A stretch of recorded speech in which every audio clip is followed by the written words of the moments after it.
আসসালামু আলাইকুম ওয়ারহমতুল্লাহ। প্রিয় দর্শক, আল্লাহর সঙ্গে আমাদের সম্পর্কের সবচেয়ে গুরুত্বপূর্ণ মাধ্যম হল নামাজ বা সালাত। নামাজ হল দিনের খুঁটি, কিন্তু আপনি কি জানেন কিছু মারাত্মক গুনাহ আছে যা আপনার বহু বছরের নামাজকেও আল্লাহর দরবারে কবুল হতে দেয় না?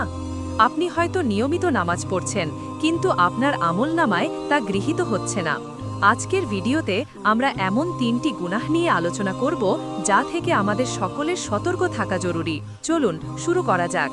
আমরা অনেকেই তাড়াহুড়ো করে বা অন্যমনস্কভাবে নামাজ আদায় করি, রুকু সিজদা ঠিকমতো আদায় করি না।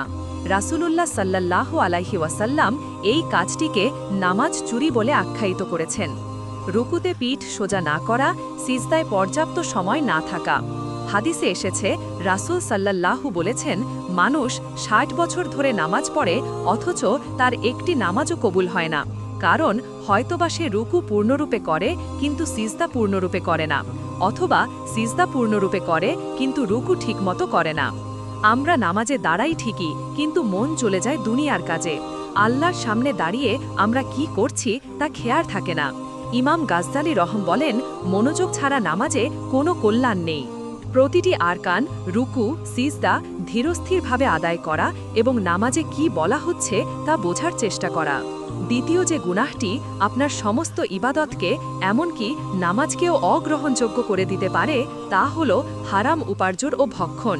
মুসলিমে একটি দীর্ঘ হাদিসে এসেছে, এক ব্যক্তি দীর্ঘ পথ ভ্রমণ করে এসে আল্লাহর কাছে দোয়া করছে, অথচ তার পানাহার হারাম, পরিধেয় বস্ত্র হারাম এবং সে হারাম দ্বারাই প্রতিপালিত। রাসূল সাল্লাল্লাহু প্রশ্ন করলেন, এমতাবস্থায় তার দোয়া কিভাবে কবুল হবে? আমরা যা কিছু পড়ি সবই দোয়ার শামিল।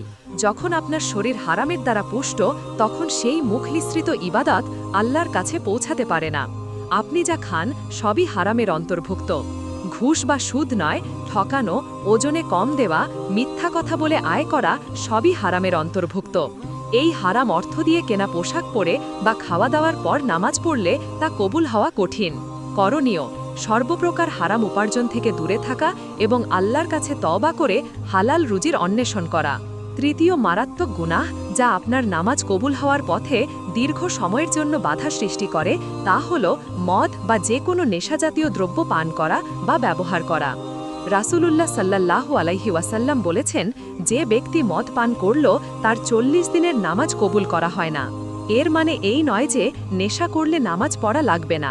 নামাজ কখনোই ছাড়া যাবে না, কারণ নামাজ ছেড়ে দেওয়া আরও বড় গুনাহ। কিন্তু এই ৪০ দিন আল্লাহ তার নামাজ কবুল করেন না, অর্থাৎ তার সওয়াব পাওয়া যায় না। তবে যদি সে পান করার পর অনুতপ্ত হয়ে খাঁটি তওবা করে, আল্লাহ তার তওবা কবুল করেন। কিন্তু